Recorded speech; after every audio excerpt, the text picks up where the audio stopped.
I manage the People, Parks, and Power initiative, which we're going to be talking about in just a little bit. Prevention Institute, we are a national nonprofit with offices in Oakland, Los Angeles, Houston, and Washington, D.C. And our mission is to build prevention and health equity into key policies and actions at the federal, state, local, and organizational level to ensure that places where all people live, work, and play foster health, safety, and well-being. And today, we'd love to welcome everybody to our session today, our conversation, People, Parks, and Power, P3 for short, Building Narrative Power for Park and Green Space Equity. Today, we're going to be sharing a messaging guide for park equity advocates that was developed by our partners at Berkeley Media Studies Group. And we're going to hear from two P3 organizations that are featured in the messaging guide. First of all, again, I really am grateful for everybody for coming to our webinar today and being part of this space. Our title alone, People, Parks, Power, Building Narrative Power for Park and Green Space Equity.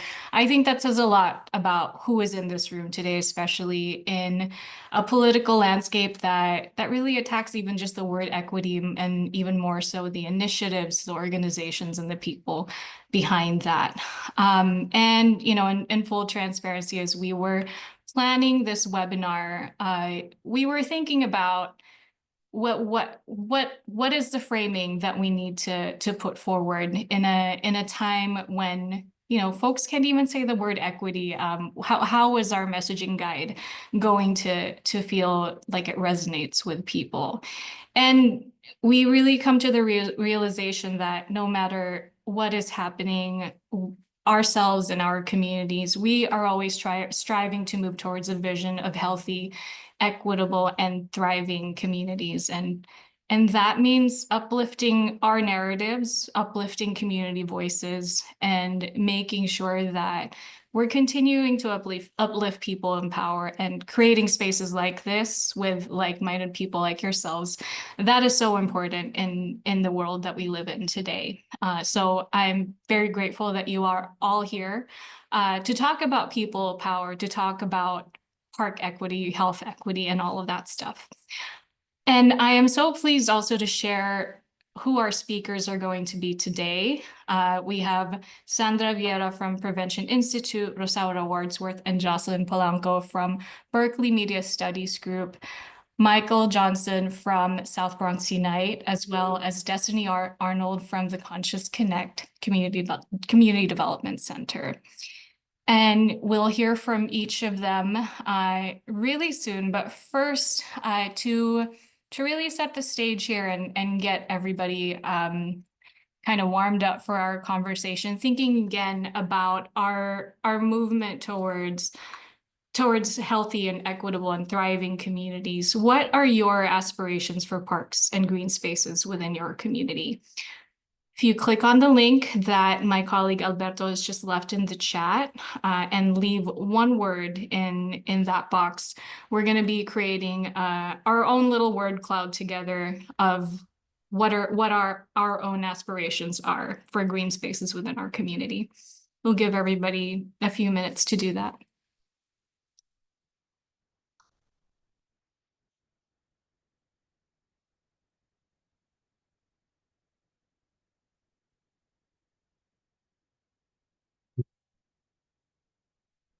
We're seeing equity, welcoming, fairness, wellness, safe walking, democracy and play are the themes that are coming up there.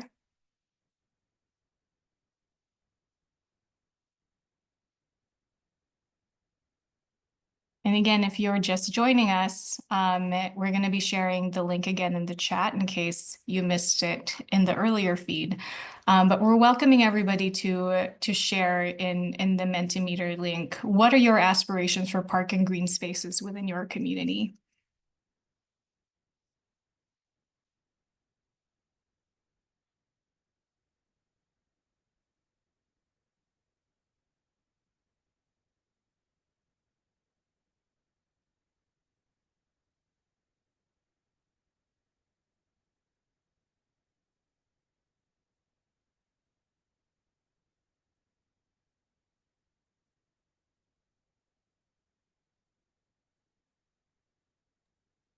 If you're on Mentimeter and you want to preview a little bit, hit view results, and you'll see, I think it's like 25 plus responses right now.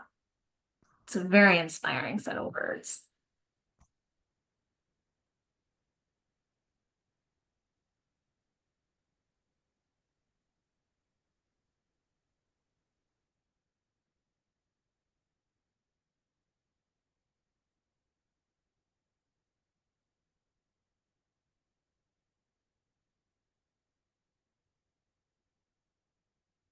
Okay. So I'm seeing actually, if we can hit refresh one on the slide, I think we have. Yeah, so far, this is what folks are sharing. Access is a big word, connection, equity, belonging, safe and kid-friendly, expansive, peaceful, democracy and play, peacefulness. All really great words, all really aspirational words, and I think very relevant for what we are going to be talking about today, the values and the goals that we are uplifting through our media advocacy towards park equity. I thank everybody for sharing, and also those who are sharing in the chat. I see a goal of 15% green space, safety, access, and growth. Thank you everyone for sharing that, and I welcome everybody to continue sharing in the Mentimeter if you didn't get a chance to. But we're going to be moving into our first speaker today, my own colleague, Sandra Vieira, who is a director at Prevention Institute. She oversees the body of work that advances healthy, equitable environments, including the People, Parks, and Power initiative. She provides guidance to a highly skilled team of PI leaders that manage P3's national grant-making program, peer learning community, strategic communications, and field building efforts. She's a Southern California native and resident of LA County, and she is based in Prevention Institute's Leimert Park office, and she enjoys exploring new playgrounds and parks with her family. Thank you so much, Sandra, for being here today, and I'm going to hand the mic off to you. Thank you, Grace, for that gracious introduction and that thoughtful way to ground us and open today's conversation. As Grace mentioned, we have thought long and hard about how to meet this moment. And in the months that it's taken to plan this conversation with our invited guests and speakers, we've wondered what will be different, what will be under threat, what will be changed, dismantled by the time that we get here. And we realized that if we focused only on the problems, the very real threats, the very real problems, we will get sucked into that narrative. And what today is about and what P3 is about is changing the narrative and moving forward narratives that are about hope, aspiration, and transformation. So we decided to move forward and to acknowledge that there's a lot happening around us, and we stand and walk and talk and mobilize in solidarity with many folks that we know right now are marching in the streets of our communities in acknowledgement of International Workers' Day, and acknowledgement of the societal values of democracy that are at play today. So this is our kind of way to add solidarity and to add voices and stories to this movement. So we're really excited about who will be speaking in just a moment. But my job as a member of Prevention Institute's P3 team is to set the table a little bit for our speakers and share with you a little bit more about the People, Parks, and Power initiative. So I'm stressing a little bit because there's a lot to unpack, to share, to discuss, and we're going to do only a little bit of that today. We'll invite you to future conversations, to look at our resources, to connect with us as a group, individually. We're here for that.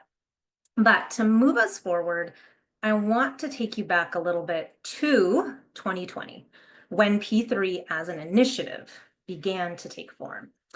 As you recall, the spring of 2020 was fraught with fear, concern, despair, uncertainty, largely stemming from the COVID-19 pandemic and its very real and tragic outcomes of lost lives, shortened lives, and the accompanying economic instability, political loss, political disarray, and social polarization.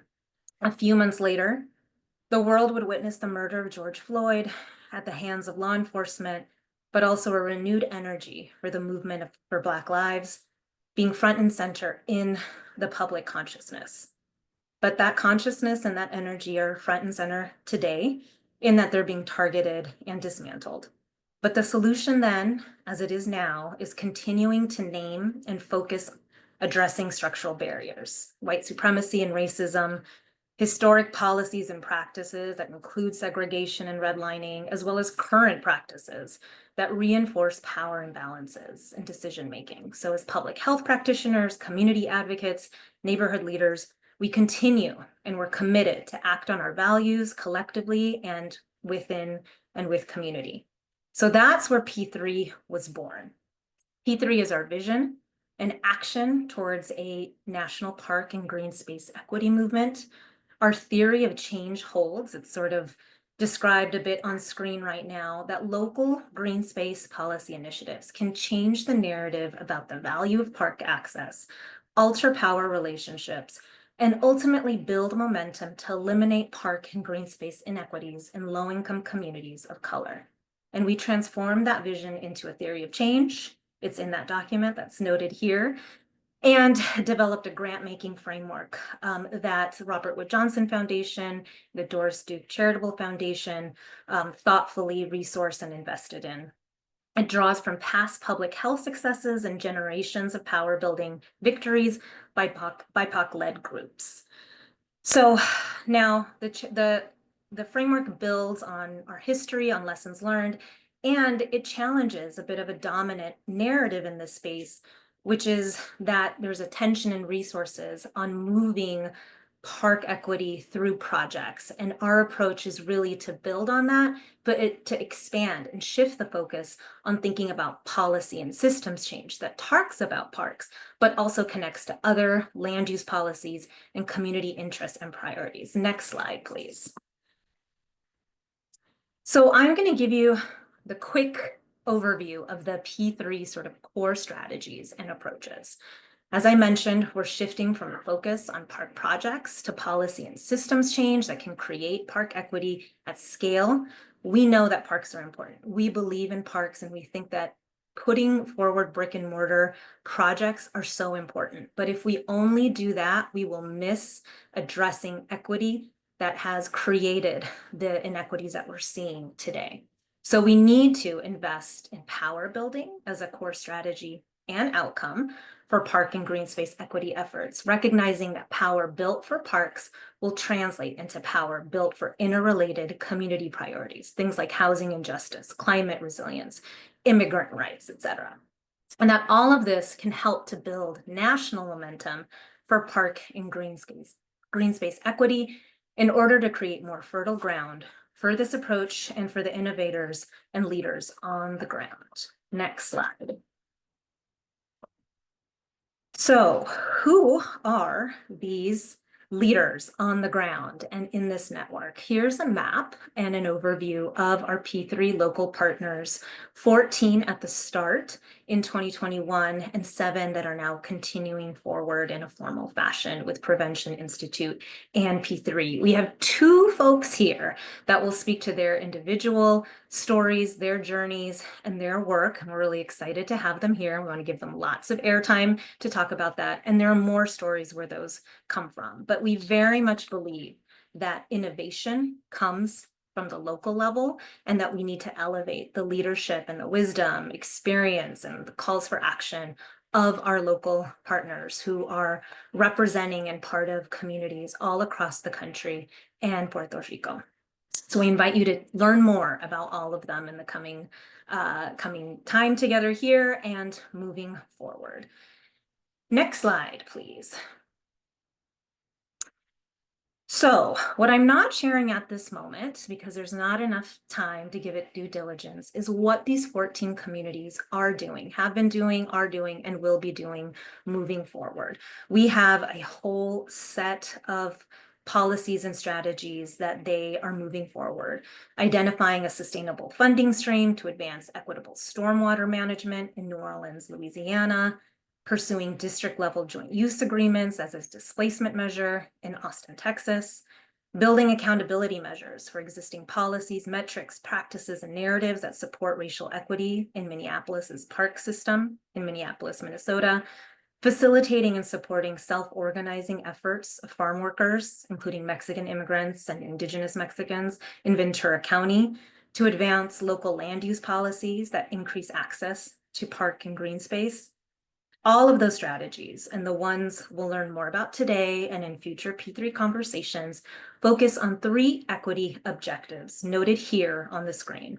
A full description can be found in the Changing the Landscape document that we shared earlier and can link to as well.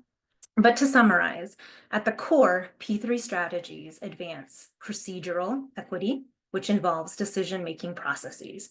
They should be transparent, fair, and inclusive. For green spaces, this can mean people with local lived experience and experience in both equity and inequity should be included in decision-making around all aspects of green space functions. And distributional equity, which is what it sounds like, where and how green space and parks are distributed across the community. And structural equity, which addresses underlying factors and policies that have given rise to green space inequities in the first place. Things like segregation, redlining, and the disinvestment in BIPOC communities historically and presently. So these frameworks and examples, along with many others from the P3 community, can serve as roadmaps for the movement for park and green space equity. Important work many of you are pursuing in your own communities, and our hope is to also learn from you and elevate your stories for the benefit of the movement. Next slide, please. Giving you a little picture and a little window into the conversations, the dialogue, the curiosity, the discussion that we're having as a P3 community, as a network, as a cadre of leaders and committed policy advocates around how we change the landscape to get equity at scale. So there's a little picture here for you on that. In this moment, there is a constellation of community organizations, partners, funders rallying around critical issues of climate justice, racial equity, health equity, and threats to democracy. And we think and we know that park and green space equity can link these issues if we apply a community-centered power building approach. As it was 5 years ago and decades that have led us to this moment, our focus remains on elevating resistance, spotlighting hope, and spurring transformation. Next slide, please. The final note I'll leave you with is this snapshot overview of our progress. How do we know we're on track and that this still matters in this moment? We're seeing progress despite the vast challenges and the troubling landscape we're encountering today. Communities most impacted by park and green space inequities are leading efforts to define the problem and solutions. Community-rooted, BIPOC-led groups are funded to advocate for park and green space equity. There's improved and actionable data for this movement, and this will be the focus for our time together, new narratives that support park and green space equity are afoot. We're framing parks and green space as essential community infrastructure and articulating a clear vision for how to achieve equity in this arena. The people you'll hear from today representing and speaking to the P3 approach are visionary leaders, they're dynamic storytellers, and they're disruptors of the status quo. So I'm honored to call them partners and friends, and I hope you'll join us in conversation today and in action moving forward, and we welcome you to be part of the People, Parks, and Power community. Back to you, Grace. Thank you so much, Sandra, and thank you for giving us that wonderful context about People, Parks, and Power initiative, about who they are, who we are, and why we keep doing this, why we keep uplifting power building. It's now my pleasure to introduce the team at Berkeley Media Studies Group. We have Rosaura Wordsworth, who is the head of media advocacy at Berkeley, BMSG for short. Rosaura has an extensive background in journalism and mass communications, including work in broadcast journalism, as well as public relations and nonprofit communications. At BMSG, she helps advocates learn to use the media to advance their policy goals. She is a dynamic speaker, as you'll get to see, who designs and executes media advocacy trainings and strategic consultants for health departments, community groups, youth leaders, and others interested in shifting the public debate on health and other social justice issues. And Jocelyn Polanco is a strategic communication specialist at BMSG, and she leverages her expertise in policy, advocacy, and community organizing to support advocates. Her work has ranged from working in the California State Assembly to running statewide campaigns and providing consulting support to nonprofits in their communications and local policy initiatives. BMSG team, I'm going to hand the mic off to you. Thank you so much, Grace. You poor thing, that was a mouthful. But yeah, no, thank you for that very warm welcome. And you guys will hear from Jocelyn as well in just a second. But we wanted to just jump right in so that we could get to our phenomenal speakers who are actually doing a lot of the work on the ground. So what we're going to take y'all through is the Yellow Book. I thought I would start with this slide, which is what is the Yellow Book, right? I mean, I feel like it's an unfamiliar term. So Alberto is going to, or Juan might drop the link in the chat in just a second. But simply put, the Yellow Book is a message guide. And in this particular case, it's a message guide for park and green space equity.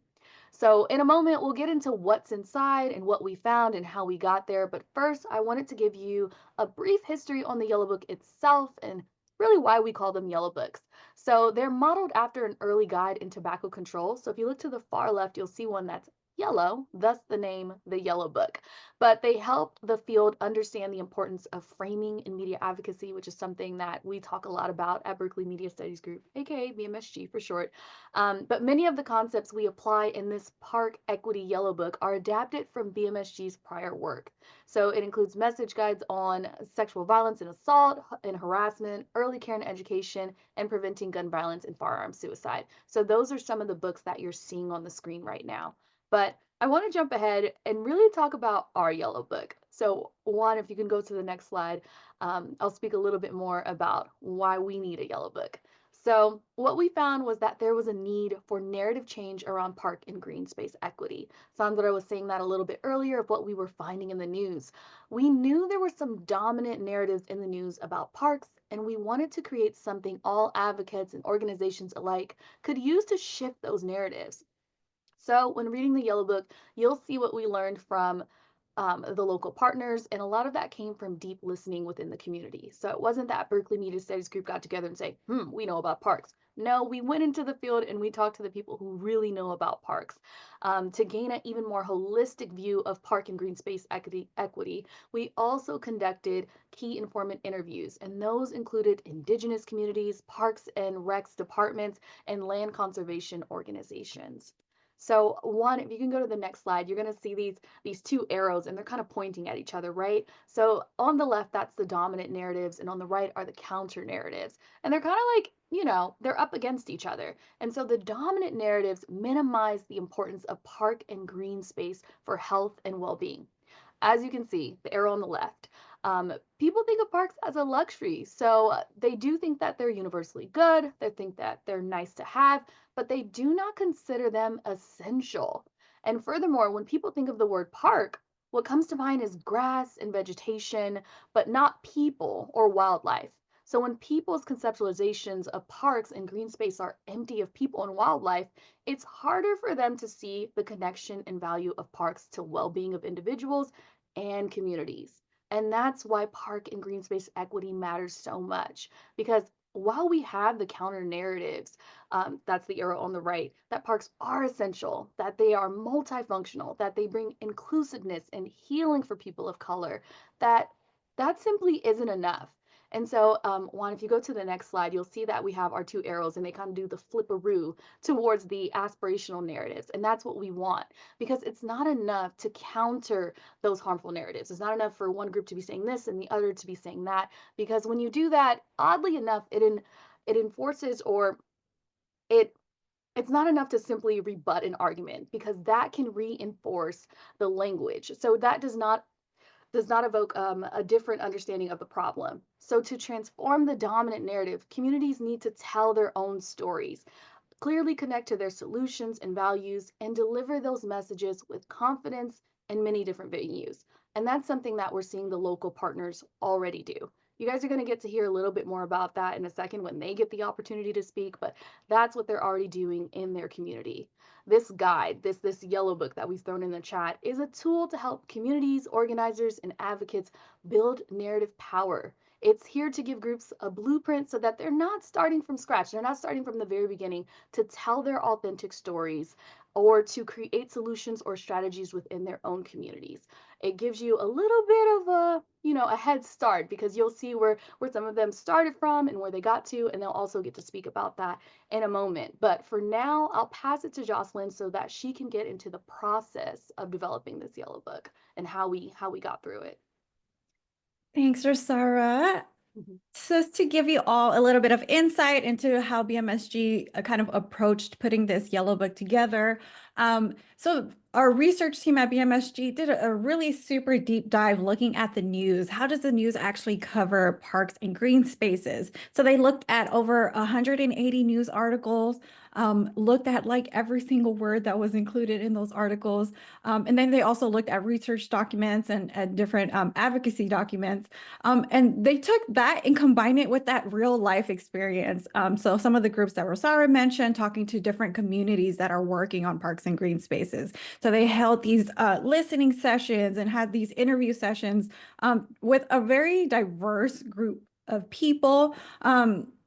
Representing different communities and just kind of getting their take and what has been their experience in sort of pioneering this space. And we kind of packaged all of that up with some help with some cognitive linguistic experts from Real Language to really help identify what are some of those metaphors and some of those frames that really resonate with people. And so what came out of that was a lot of these breathing metaphors that when we talk about green or park and green spaces, where if your community has a lot of easy access to safe parks and green spaces, you feel like you can breathe more easily, that you have that connection to nature. And parks can kind of help relieve some of the stress for communities. And so we put all of that together through the lens of our BMSG layers of strategy. So some of what Rosara touched on that you'll find in the yellow book is like some of those real strategies that people use to kind of push some of their work forward. So it's a lot of shared learning that you will find in this yellow book. Next slide, please, Juan. And so just to give you all a preview of once you hit that link and what you can kind of find inside. So the yellow book is really designed for you to take it as a tool and kind of explore it on your own. So if you're somebody who's interested in how do you actually get media attention to kind of cover parks and green spaces, you'll find a lot of our media strategy in there. You'll see real life examples from groups like South Bronx Unite, who you'll hear from in a little bit.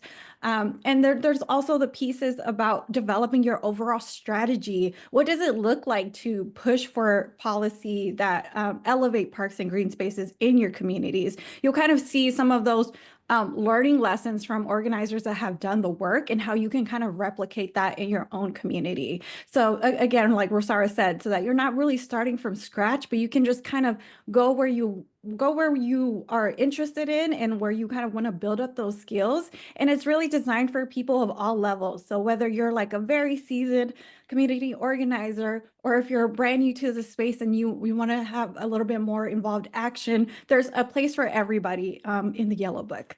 So next slide, please, Juan. I'll pass this back to Rosara and she'll tell you a little bit about our layers of strategy at BMSG. Yeah, of course. And JP, Jocelyn is totally correct. The yellow book is thick. right? You guys have probably already clicked on it and you're like kind of thumbing through it while we're talking to you about it. But we don't want it to feel overwhelming. We want you to be able to go in wherever you want to go and say, like, oh, this is what we're working on right now. This is what we need to do. And so we just wanted to pull this slide up very quickly because it's our layers of strategy. And this is what you're going to see in the yellow book. You're going to see all these different groups and they're going to talk about their overall strategy, you know, how they got to where they wanted to go. They're going to talk about their media strategy. Do we need to involve the media? Do we not? Do we need to make a communication strategy? How are we going to do it? They're going to talk about their message strategy. Who's going to get the opportunity to speak? Who's considered an expert in our community? What voice do we want to push forward and how are we going to say it? And then the access strategy. So how are we going to access the person with the power to make the change? So JP and I have these two quick examples here. If you go to the next slide, there's an overall strategy example, and this is exactly what's in the book. On the left there, that's Jessica Dandridge. She's the leader of this group. It's the Water Collaborative, and they actually sit in New Orleans. And so that's also something we wanted you guys to see about the book, because when you jumped on this call, we saw you say like where you were from. We saw Laura's from Ohio, Daniel's from the city of Toronto, Rachel's in Oakland, Katie's in LA, like me, Katie. Whoop, whoop, LA. I just had to give a quick shout out. David's in Richmond, Jania's at University of Pennsylvania, Carrie's in Denver. And just like that, like you guys saw earlier, Sandra put it up. She put it on the map. Our groups are all over the place. So it's not like you're going to get all strategies for California and say, oh, that won't quite work here. You'll get them from different states within the country. You'll get them from Puerto Rico. You'll get them from all over the place. And so I won't go into depth because you guys have the yellow book now. So you can read into what's in here. But in the overall strategy, you get to your problem, your solution, and who has the power to ultimately make that change. So I'll pass it to JP to explain the next slide on media strategy. Thanks, Rosara.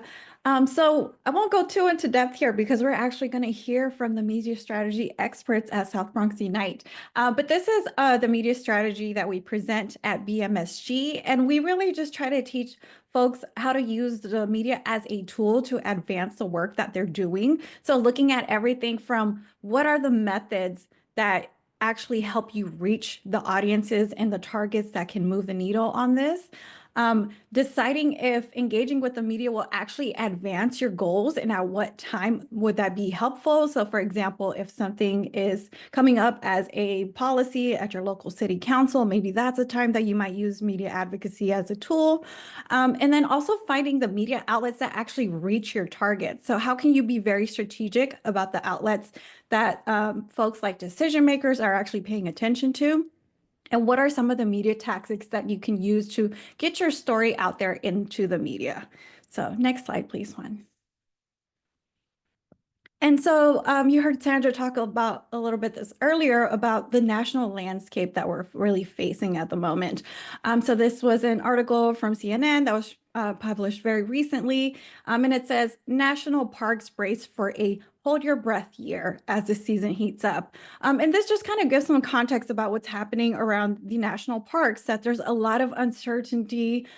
If parks are under attack federally, how does that kind of fall back into local communities? So just something to be cognizant of what's happening at the national level in terms of the parks conversation. But we're going to get into the next slide. And so when we talk about media advocacy as a tool, what we mean is that we really use the power of the media to kind of put our own narratives out there. So although all of these threats happening at the federal level are very real, there is still a lot of good work that's being done locally. And you'll see on the left side of the screen is an article featuring Conscious Connect, who we'll also be hearing from in a little short while. But the Springfield local newspaper kind of highlighted their work on park and green space equity, that they were able to get a chunk of funding to do that work. And so how does that kind of play into the different angles of the conversations happening at the moment, right? So yes, there are very real threats, but there is a lot of good work that's being done and a lot of people that are putting the investments into that work. And then on the other side, you'll see that this is an article featuring South Bronx Unite and how they've been able kind of to shift the conversation. So if South Bronx was known as Asthma Alley, how do you use things like green spaces to really change the narrative and change the investments into communities that have been harmed by these historical policies, right?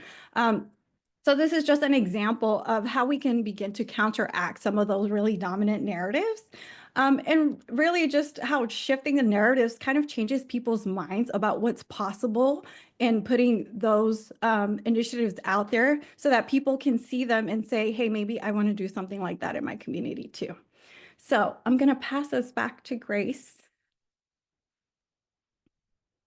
Thank you so much, Rosaura and Jocelyn, for sharing the Yellow Book with us. As you all have heard, our People Parks and Power local partners, these are the organizations that are the heart of our initiative that are doing this work on the ground to really advocate for park and green space equity, and through the lens of their very unique experiences and stories with parks and green space. And today we get to hear from two of them. Next slide, please. The first is the Conscious Connect Community Development Center based in Springfield, Ohio. And our speaker from there is Destiny Arnold. Next slide, please. She is the Director of Strategic Initiatives for the Conscious Connect CDC, and she is a native of Dayton, Ohio. She is a driven community leader who has a passion for inspiring and educating youth since she was a teen herself. And Destiny obtained her bachelor's degree in psychology from Ohio University and a master's in business administration from the University of Dayton. And she has cultivated her passion through community and youth-based work, and we get to hear about some of that today. Destiny, go ahead and take it away. Awesome. Thank you, Grace. So I'm really excited to be here with you all today. I'll just give a little bit of background about myself before moving into who the Conscious Connect is and what we've been able to accomplish through the People, Parks, and Power initiative. So as Grace stated, I am the Director of Strategic Initiatives for the Conscious Connect CDC. I've been in this role or as staff for about 3 years now. So fortunately, I had actually served on the board of directors for the Conscious Connect 3 years prior. And I was actually hired as the project manager part-time specifically for the P3 project.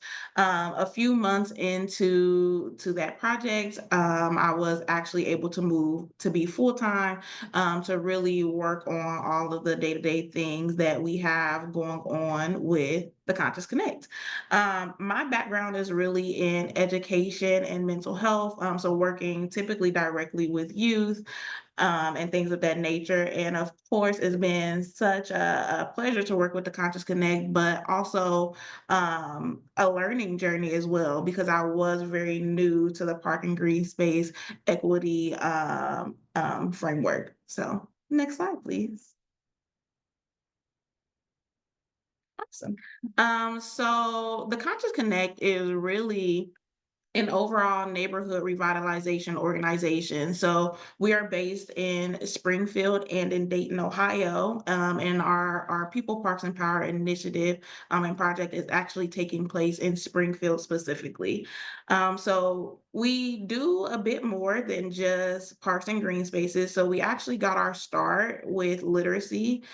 So we were providing youth with culturally relevant free books for a number of years through barbershops and beauty salons, free little libraries, which we call houses of knowledge, through stocking them in a number of different community centers and things of that nature.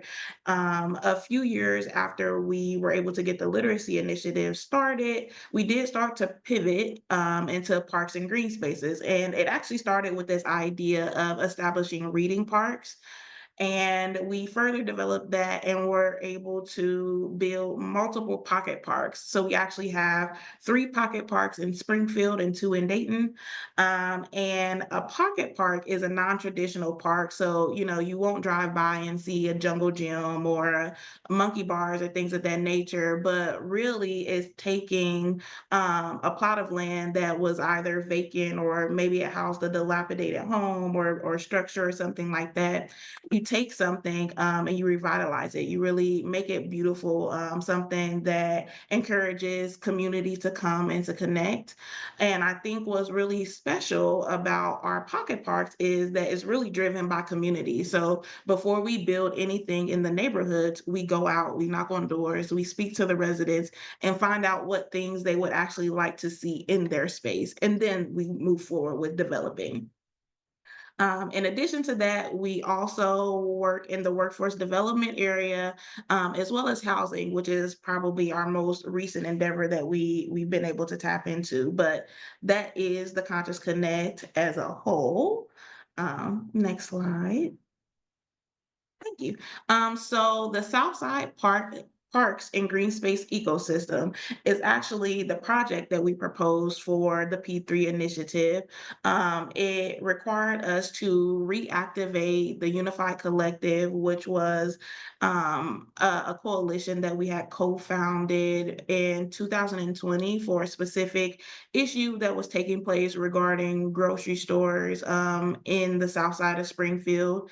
After we worked, towards solving that issue, the organization or the coalition did lay dormant for quite a while. So with People Parks and Power, we were able to restart that, bring in a number of other organizations that maintain parks and green spaces on the south side of Springfield and build power from there. So the pictures that you see on screen, that bottom picture is actually from our very first coalition meeting that we had when we were bringing in all of the new organizations as well as some resident advocates. You'll see to the left some engaging that we were able to do during some of the events that took place in the summer, which was like our heavy community engagement period, as well as a door hanger that you see on the side there on the right side, so we did actual canvassing and knocking on doors and trying to speak to a number of residents regarding the state of parks and green spaces on the south side of Springfield. And of course, we talked to and collected data from those that we were able to speak with, and those that we weren't, we wanted to leave information so that they could still share their thoughts and opinions with us. And then that top picture is just the most recent retreat that we had in this past December, kind of celebrating the wins from phase one, but strategically planning how we plan to move forward for phase two, and setting some goals to accomplish there. Next slide. And then this final slide that I have for you all actually highlights something that we were able to do during phase one. So we were able to complete an 8-part article series, and this showcases the different titles. So this was one of the ways that we went about trying to accomplish that narrative change and trying to connect with, community residents outside of those that were already in our member base, just kind of getting the word out and connecting with new people, letting them know what was going on, but also asking them for their feedback and things of that nature. And that is, you can go to the next slide.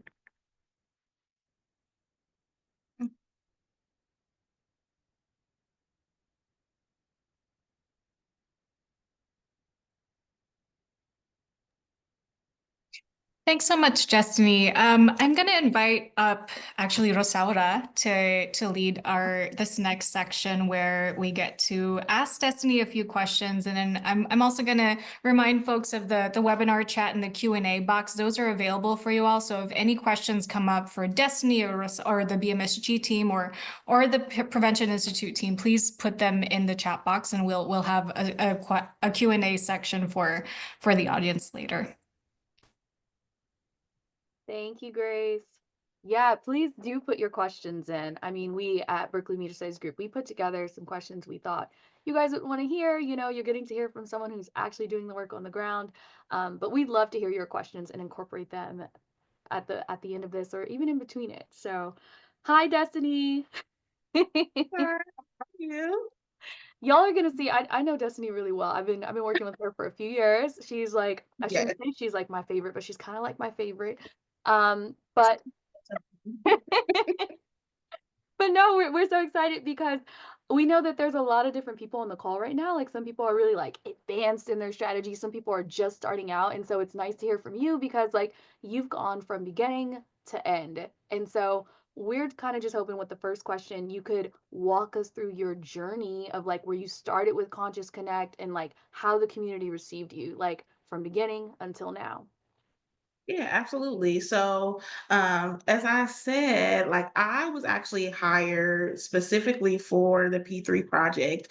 That was my role coming in, and I just would love to speak highly about Moses and Carlos, our co-founders of the organization. They really believed in and trusted me because to come in without experience regarding park and green space equity, but to trust me to lead this initiative really speaks volumes. My introduction was really that changing the landscape paper that Sandra shared. So spent a lot of time just reviewing that information, reviewing the documents that was submitted for the grant. Our co-founder, Dr. Marshall, he had also done a dissertation that kind of led us to this place to be ready for the P3 project. So even just diving through all of that information, seeing the interviews that he had conducted and different things like that, really kind of set the tone for what we would be doing moving forward. But I will say, like, not only was I new, right, but our organization is new to policy and systems change work. So we had experience in building parks and maintaining parks, but that advocacy piece and that policy piece was something that was new that we've developed through the P3 project. So that is probably the biggest thing. Like I said, we reactivated the Unified Collective to really be the driver of this initiative. So we felt like it was important to include the other organizations that were also doing this work, that also wanted to advocate, for equity in this space. So I think that would really be, the driving force of how we were able to accomplish some things for this project. No, I just love how candid you're being where you're just like, yeah, we didn't have that piece or we weren't ready with that yet. Because some people, I mean, we can't see everyone, but some people on the webinar are right there with you where they're just like, oh, I'm new to this work, or maybe I'm just getting started. So I can appreciate like where you guys started from and where you're getting to. Um, One question I did want to ask, I know a lot of advocates and a lot of like nonprofits, organizations, because I work with them all the time, they want to get straight to the work, right? And so sometimes the message or the media strategy is left behind because they're like, no, my community needs this now. No, I'm not thinking about like what this is going to look like or who's going to hear it in this way. And so I wanted to ask you, what have been some of your successes with the media efforts or communication so far? Yeah, absolutely. I think two major wins come to mind, right? So first, that 8-part article series that I mentioned was definitely a major win because that's something that took place over the course of a year and a half, right? So we were consistently engaging people with that information. And the nice thing about the platform that we were utilizing is that once you read one article, it kind of tagged all of the other articles. So if you started on Article 5, you could go back and read, 1 through 4 and kind of catch up to see where we were. So that was something that was really major as far as helping us push our message. I think it's also important to note that it wasn't about just the Conscious Connect. It wasn't just about the Unified Collective. We even brought community residents in to give their opinion and quotes and things of that nature. We also worked with the park board in our area, excuse me, National Trails. They were going through a merger at that time, but we were even able to bring them in and get their opinions regarding the public parks in the space as well. So that's one win. And then the other, this is probably the part that I'm most proud of, is the surveys. So we were able to conduct a community survey where we received 250 responses, which is major, especially in that area. So yeah, I think, and the way we were able to really navigate that was working with those other organizations in the coalition, right? So we were all working towards getting those answers. We were knocking on doors, we were attending events, hosting, posting things on social media and different things like that, in addition to mentioning those things in the articles. So that's really how we were able to push our messaging strategy. No, that's amazing. I mean, to get that many surveys from community is amazing. And something I really appreciate that you said about community is that when you were doing your media strategy, you brought community in and that you made sure that they were, voices within articles. Because when we were conducting our research, we didn't find too many like community members listed as experts. That wasn't in the narrative. And that's a lot of time what's missing. And so hearing, a group like yourself, and I know a lot of the other local partners who work on this project did the same thing. They're like, that voice is missing, or why aren't we in charge of making those decisions, or why are we not involved in the decision making process? So I appreciate that you mentioned bringing that in and like elevating them also as experts. One question I really want to ask is about your overall strategy. And I feel like that's a little jargony. That's something we say at BMSG. And so when I say overall strategy, I just mean, what you guys imagined in the like for the future, right? So when you guys started out, you made a plan and you were hoping to get to somewhere. So can you walk me through the process of you all's overall strategy and some of the tactics that you guys used? Yeah, absolutely. I think what you just said was perfect, right? It was a plan, it was the goal of what we were heading towards. But as I'm sure many of the other organizations on the call, like we definitely had to pivot quite a bit. I don't think we even at the beginning of phase one, although we had this, very inclusive work plan of the things that we plan to do, we didn't have time to completely strategically plan how we were going to accomplish all of these goals, because we were kind of immediately responding to some things that were going on right then. So, for example, we had an idea that we would probably survey community, but we didn't know exactly what that would look like, right? Um, Part of the reason that we chose to survey community and set the goal of 250 survey responses, is because the city of Springfield has something called the Engaged Neighborhood Plan. And during that time frame, they were on phase two of this Engaged Neighborhood Plan, and that was pretty shocking to us. It did include, things that they wanted to do regarding parks and green spaces in the area. And a lot of the organizations in the coalition and even residents were involved in that phase one, of engaging with community and determining what was going to be in the plan and things like that. But then we got this announcement for phase two, right? And we're like, well, where did this come from? We didn't know what was going on. We spoke to some folks in the coalition. They really didn't know what was going on. And to us, knowing that we were the leaders in the space, if we didn't know, we could assume that community didn't know either. So it was important for us to really go back out, and try to capture those voices. So with the Engaged Neighborhood Plan, the city actually got about 170 survey responses. So naturally, we had to set a goal a little bit higher than that so that we could prove that we had captured all of the voices, which is where that number 250 came from. And then we went out and we began engaging. So I think that is an example, but I can even go a little bit further about how it pivoted, because some of the results from the survey also caused us to pivot, right?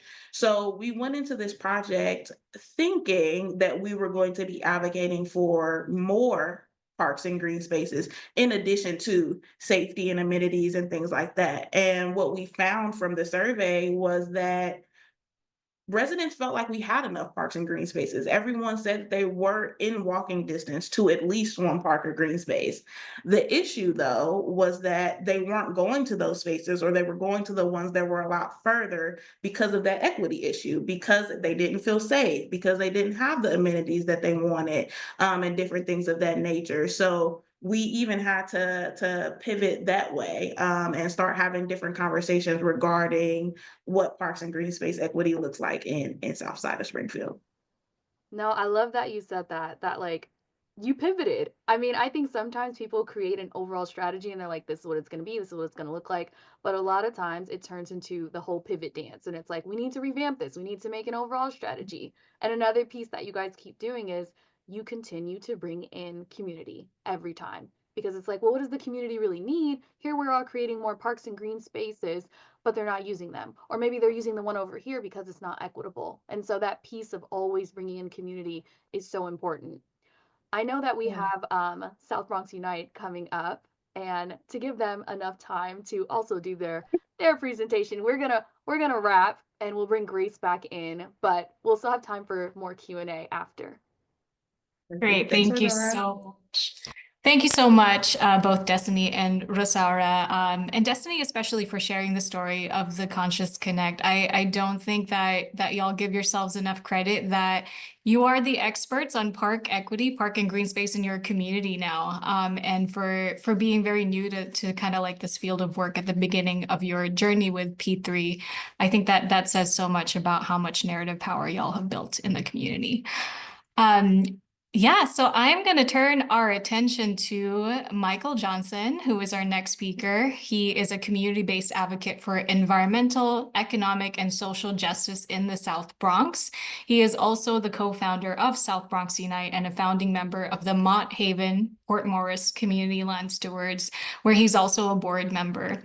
He is a longtime activist organizing for greater access to open green space, truly affordable housing, a healthier quality of life, and community-focused development that supports rather than displaces neighborhood residents. Welcome, Michael. Thank you, Grace. Thank you so much. It was great hearing Destiny's story and that of Conscious Connect. Very deeply inspiring, all they're doing. In the South Bronx, thank you for having this photo up. It also makes me realize that I must speak about the folks who are in this photo, one of which who's holding that banner with me is a Chilean activist, an immigrant activist who actually was tortured by the Pinochet regime. Her name is Nieves Iris, and she's still a member of our community. And that's the strength of our communities. We are not standing on the shoulders of giants. We're standing shoulder to shoulder with giants who've advocated for quality of life enhancements for our community, where we have 1 in 4 of our children have asthma, where we shoulder the burden for most of the things New York City don't want in terms of heavy diesel truck intensive operations, peaker power plants, waste management facilities that handles all the waste in the entire borough when it comes to our community. And with showing all those kind of injustices, it furthers the injustice when we have one park for 60,000 people within 2.5 square miles. And so our natural instinct was to bring people together to fight for what we want, because we know it never was trickling down, and we can't expect it to trickle down. We had to create what we needed from the ground up. So South Bronx Unite was created as member resident-led organization, shoulder to shoulder with folks who've been fighting the injustices for decades, way beyond we founded South Bronx Unite, still in place, still fighting for those justices. But we came together to try to identify like what are some of the root issues and problems and causes of our injustices. And we saw how land was being used as the major nucleus of the harm that's being placed on our community. And you see my background has pictures of our peninsula and what the waterfront looks like in our community, where it's dilapidated, uncared for. It kind of like how our community's been treated, been treated with uncare, without love, without compassion, even though we're shouldering the burdens for the city and the state. So when we started identifying land being the nucleus of the harm that's been imposed on us, we saw the really small quantity of green space we had, the smallest quantity of green space per capita in other New York City neighborhoods. We knew how much life and quality of life that can produce, and how that could be a nature-based solution to the built environment that's been imposed upon us, that's been triggering the terrible health outcomes. So we live in a peninsula community, and none of it was accessible to our community. even though most of it was inhabited by man-made impediments. Again, all those factors I mentioned around power plants and waste transfer stations, heavy diesel truck intensive operations. Again, one of the largest significant maritime industrial areas in the city on our peninsula, but none of it was accessible. So we started doing asset mapping together and doing environmental justice tours with our community. And going back to also what was said in our prior comments, the prior presentation of how our strength is our community. The experts are people who live there. They've been fighting for decades of how to get to this peninsula, get to the water's edge that surrounds on three sides our neighborhood, but our children don't even know it exists. So we ourselves got together and started launching campaigns about not just opposing the heavy environmental risk and burdens that we're subjected to, but we're going to propose what we desire. And in doing so, we started asset mapping locations that were underutilized along our peninsula. There'll be natural connecting pathways where we live. It would give us the kind of equity and access that our community desired. And out of that, we worked really diligently hard to envision a waterfront plan called the Mott Haven Port Morris Waterfront Plan, because we live in Mott Haven and Port Morris community of the South Bronx, the South Bronx. You can't get any further south before you go into Manhattan in our community. And we knew we needed severe equity created and that we needed to create for ourselves. One of the only peninsula communities in New York City that had no access to it, even though this BIPOC community was showing all these environmental harms. Next slide. And what really triggered, all of some of our real interests and galvanized our efforts was showing the ugliness of the injustices. Of all of the tags you see in red are polluting facilities in our community. And most of the green tags are public housing developments, where we have probably some of the second highest concentration of public housing in New York City. But we have one park for those 60,000 people who live, a large percentage of which lives in the NYCHA developments. But we're in close proximity to really large green spaces that are afforded to everybody in New York City at Randall's Island. If you know the Bronx, that's in the bottom half of the bottom lower portion of this image. But we had no direct path to it. We had to go across some bridges, one of the 5 bridges that intersect with our community, as you see on this slide. We have 5 bridges and 3 highways going up to the Cross Bronx, pretty much encompassing our entire community, creating this bottleneck of harm, but no real equitable access again to green space. So we used what we knew was an injustice, a harm that was imposed on us with all this top-down decisions that were taking place over decades, placing all these polluting facilities in our community and not allowing us to have anything on our peninsula that resembled quality of life. And so we kind of go to the next slide. Again, what motivated us is like we looked at one major assault and a continuation of the cycle of harm that took place. And if you see in the backdrop of this photo, you see those are NYCHA developments, New York City housing development. Those are the large public housing developments that we have in our community.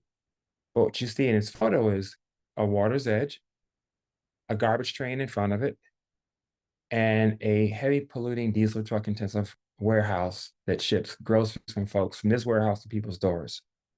Sitting on a Native American burial ground and settlement. We fought this relocation and we got a lot of media attention around it because we were the only ones who were standing up speaking out against this, because it's where we were living. We knew the harm 1,000 more diesel trucks would have to a community considered Asthma Alley. We use this as a launching pad to push back on the cycle, and knowing that if we're going to have quality of life, if we're going to have equitable access to green space, if we're going to have what other communities have and we're afforded to in terms of peninsula access or waterfront access, like here is dilapidated. It's uncared for. It's like the image in my behind me at my screen here, the dilapidated piers, the dilapidated water's edge, uncared for. unloved, unappreciated in terms of the quality of life it could provide. And not only for recreational opportunities, but also for flood risk and flood mitigation. After Sandy, our area flooded in the tune of about 4 feet of water at low tide, because there had been no other flood mitigation plan in our area but the one we created with the Smart Haven Port Morris waterfront plan, which we later end up getting it prioritized by the State Department of Environmental Conservation. And it still sits since 2016 undeveloped. But go to the next slide. But we are and have been moving our plan to show more resilience and fortifying our coastline and implementing pollution mitigation measures and creating green space and aiming to enhance our quality of life from residents who are the experts, and really building our political will where it didn't exist before, where folks who were our elected officials didn't think there was anything that could be done about this peninsula, which is public land that was leased in 1991 as for a 99-year period to one developer. But we knew that there was something we could do.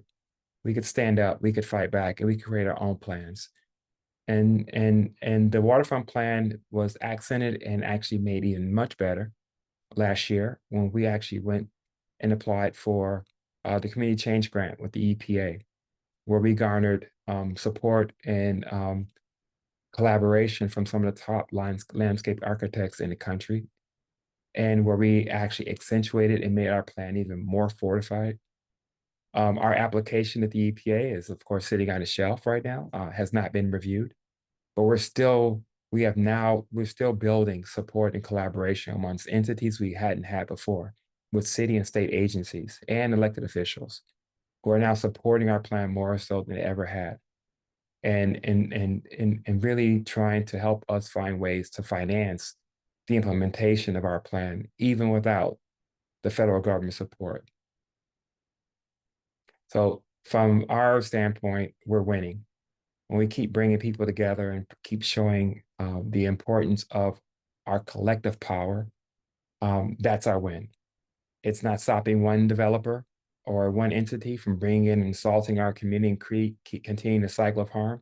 But as we build one neighbor at a time, that increases our collective power, and that will be our tool for creating the outcomes we desire. Thank you.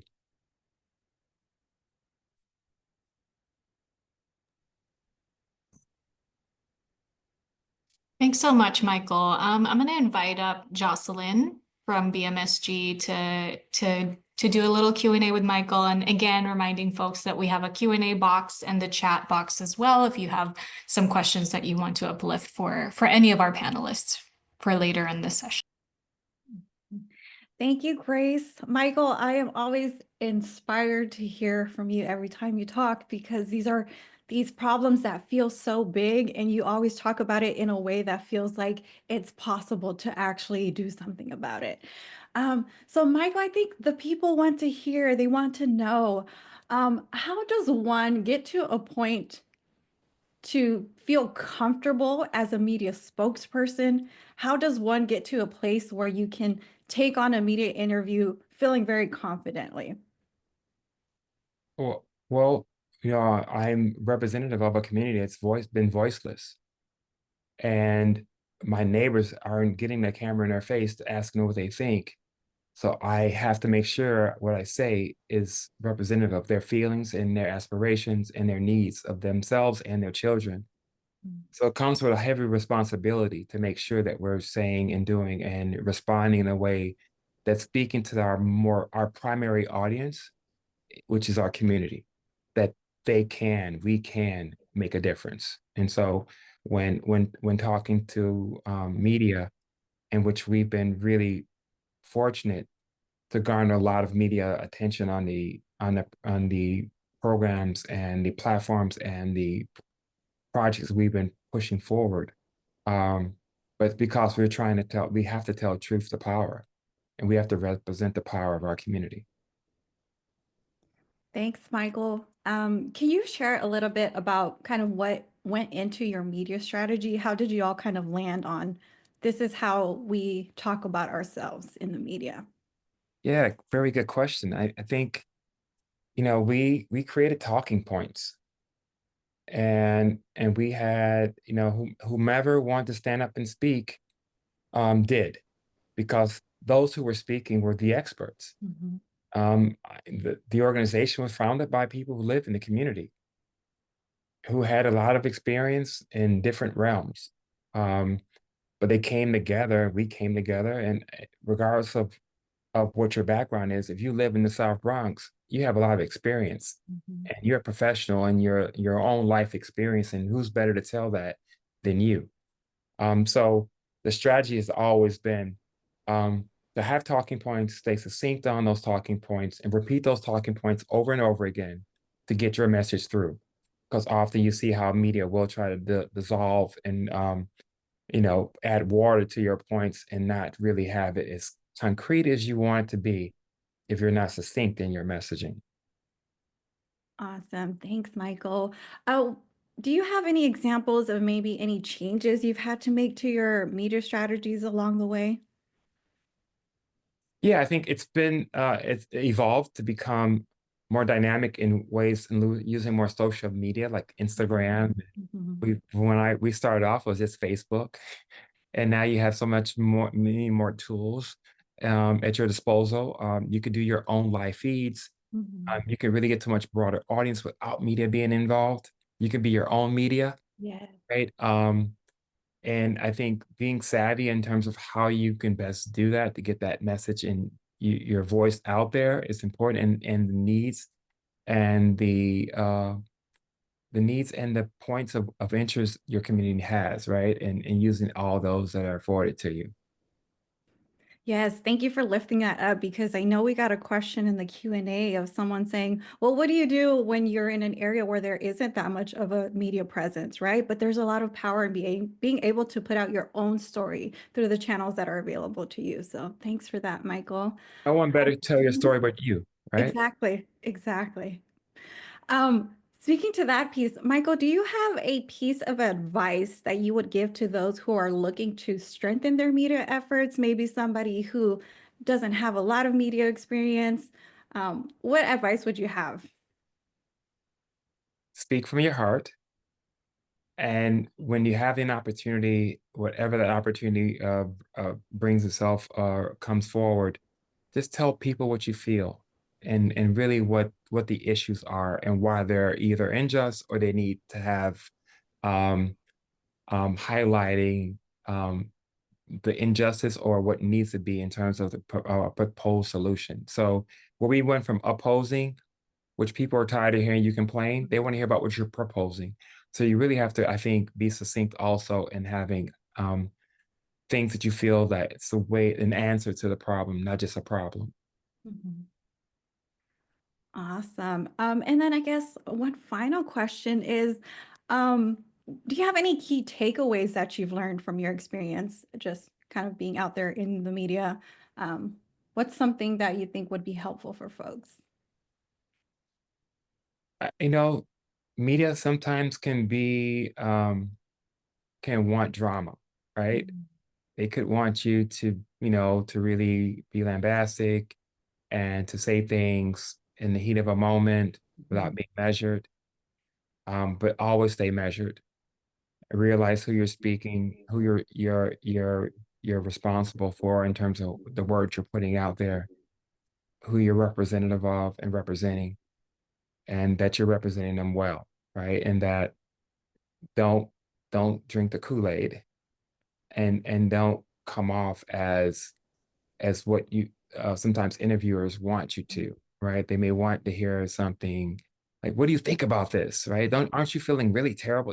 No, I feel what we feel is that this has been going on forever, and we need to stop this, and we know how to stop it. We know what we need, and they need to speak to us because we have the answer. So be real succinct, stay positive, don't let them drown you off into negativity, right? And use, of course, the negative has to be given light because it's dark, but you have to have light to drown that out. And the light is your what you're proposing as a community about how you're going to go forward.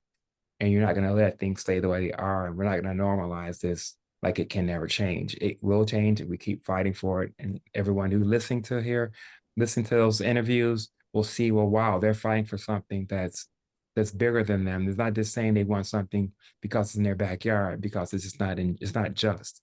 And we should be a better society, and just reach people's humanity and what you're, how you're trying to present your arguments. Thank you, Michael. That's such a great answer. And yes, I know it's hard to be in front of the media, but you do all that practice and you stay really centered in the community voice and kind of knowing that you're up there speaking for a lot of folks, right? So it's very great to hear all of the good experience that you've had. So I think I'm going to pass this back to Grace, or folks will have an opportunity to kind of answer or more questions. Thank you so much, Jocelyn, and thank you, Michael, for all of your words of wisdom, and really for bringing us back into that frame of abundance, right? There is a lot of negativity, which deserves a spotlight. It has to be acknowledged, but also, how do we uplift that while being solutions oriented, right? And I think that what you said, keeping your community in mind, knowing that you are representing them with your voice, that is such an important lesson and something to carry as folks think about their own media strategy. I'd like to turn our attention to the Q&A box real quick, and there are a couple of questions there that Jocelyn, BMSG, and our local partners here have been answering. One about what are other tools that we can use if there aren't a lot of traditional media options in our communities. There's an answer there from our friends at BMSG, and then also ideas to engage your coalition as well as just your community as you work towards your own campaigns. Destiny has also provided some answers there. One question I do want to uplift that's coming here in our Q&A is from Victoria. What suggestions do you have for an overcrowded community and no spaces to build additional green spaces? I, from as program manager at the Prevention Institute, working with a lot of all of the local partners. So there's 12 more in addition to South Bronx Unite and the Conscious Connect. I think a theme that has been really coming up in line with procedural equity, what we talked about before, is how to shift existing relationships, existing resources from transactional to transformational, and so in this case, not thinking also about the land that is already existing, right? And so that's kind of a general answer to that, but I'd love to open it up to some of our other panelists to see if there's any other feedback y'all would like to add to that. Only thing I would like to add to that is that, we're continuously always on asset mapping and trying to identify other locations in which we can reclaim land that someone may want to build on, but we may want to create green space or a soccer pitch for our youth who are playing soccer on asphalt fields and nothing permeable. So, and we have keep building out, even though it's highly dense, some of our communities that are overbuilt with housing and other things. I think there may be other opportunities, either rooftop green spaces, to do green roofs. There's also, where there's spots that are not buildable for housing, you may create something that's a community garden, which a lot in the South Bronx came up in the 70s and 80s because of the need for green space. And I didn't add that to my presentation, but that's one of the nucleus of places where we go. That's so in our community, we have several community gardens that are super important to our sustainability and our societal connection. Thank you, Michael. Yeah, just quickly, Grace, I wanted to add two things. One, the piece about no spaces, kind of checking to see, are there really no spaces available, Or are there spaces that are blighted that need some things to be removed before you can go in and build in that space? That's something to consider. And then the only other suggestion that I have is um, really kind of building green space in other ways. So, can you plant trees along a walkway, or put some landscaping at a corner, or, using those smaller spaces that, may not be big enough for a park or a garden or something like that, but you could still add additional greenery in that area. One thing I'm going to add to, Grace, again, is when we're doing our community change grant for EPA, we came across an idea about a walking forest where there are tree planters. You can actually move mobile and create a forest, create a really green location, at the drop of a dime, right? With enough people participating to move these. So I think there are options that we haven't thought about before that could, especially with the urban heat island effects of most of our communities, we need more and more tree coverage. And we can create green space to reduce urban heat island really quickly without actually digging into the ground, which is really hard in New York City. And we're working with city DOT and city parks trying to do it, but the permitting process is really hard. But mobile, like walking forests is something we can do.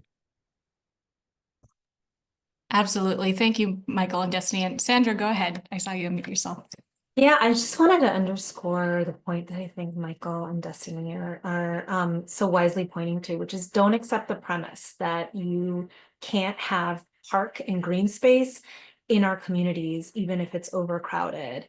There is a tension that has been put forward between housing, transportation, parks, all on purpose to and this isn't about possibility and feasibility, it's about priority. So I think for those of you who are faced with the reality of limited land availability, it is about pushing back and saying we can have housing and parks, or we can look at our existing public lands, things like school grounds, for example, and transform them into park green spaces that are available for community access and use. So I think that is something to just feel like this group can continue to push back against that premise and to point to the solutions that folks like Michael, Destiny, our friends in Austin, Texas, around the country are doing to really think about public land for public good.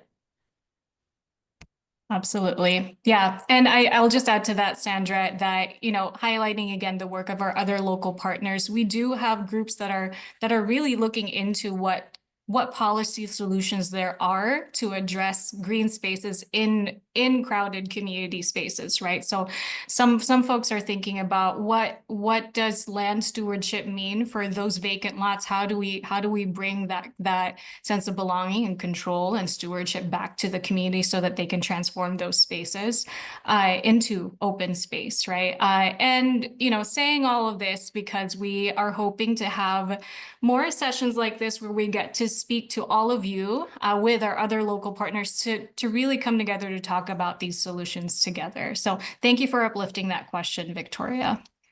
The next question that I want to uplift is from Andres, who is asking, they have a background on data and research with roots in a community. What are some ways you can integrate that knowledge to enhance that messaging and promote action? So this is coming from somebody with more of a background of data and research with roots in a community.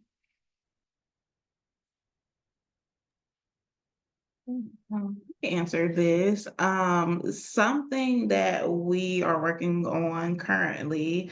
Luckily, we have an intern who's kind of taking the charge in this area, but is really how to put some information in like common everyday language to use it as educational tools.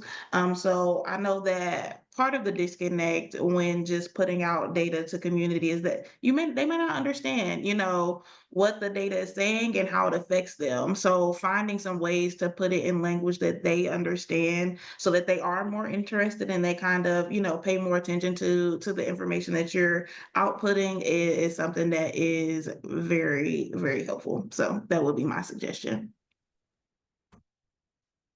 I think Rosaura, I saw you unmute yourself. Go ahead. Grace is on it because I'm in the small box. Grace is watching. But no, Destiny is it's spot on. Like we always talk about at BMSG eliminating the jargon, but we also talk about something called social math, which is like taking a huge statistic or taking huge data points and making them digestible. Like for instance, a group was speaking about the unhoused community, and they were saying like, oh, there's millions of people, or they were just pushing out all these numbers. But when they said that it was 5 baseball fields full of people that are unhoused in this community, people were better able to grasp that. They were better able to understand that. And so it's basically what Destiny is saying about removing the jargon, making it digestible, and just making it something that everyone can understand. But I think also you have to think about who's my audience, right? Because if you're speaking to like a public health community, if you're speaking to a certain group that's, everything that they need to understand this is going to be statistics based, then yeah, lead with your statistics. But I think picking and choosing or realizing who your audience is will really help you answer how you want to put out that information. Great, thank you so much, Rosaura. And one last comment that I'd like to uplift that's coming from the Q&A. And, anyone from our panel or even folks from the chat, if y'all have experience in this, feel free to leave your information in the chat. But this is from Hallie, who's wondering if anyone working on federal public lands, such as urban monuments or urban wildlife refuges, wondering if you have had good experiences collaborating with municipal governments on those projects. So we have a lot of folks in the chat. I'm sure there is somebody there who can connect with Hallie, and if not during this conversation, we really hope to keep the conversation going. Yeah.